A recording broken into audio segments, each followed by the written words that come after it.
be able to go there. The road gate and all the things that come out.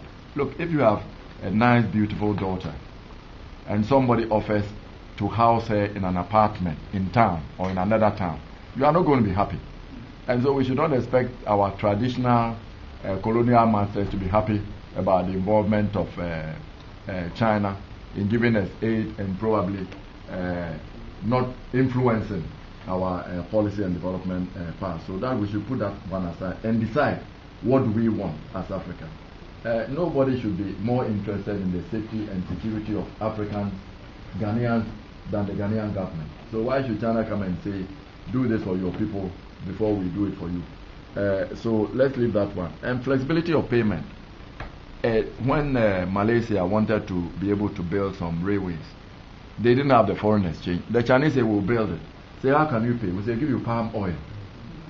We have palm oil. So when we are saying the railway, we should get the Chinese to build a railway.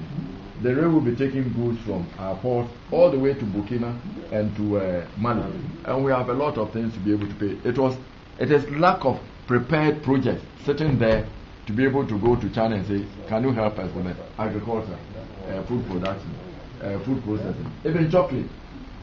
If you can convince the young Chinese ladies that eating chocolate is good for your complexion, it's good for your heart, because it's been defined, your heart pressure, if you drink chocolate every morning, the things that give you high blood pressure, they are minimized.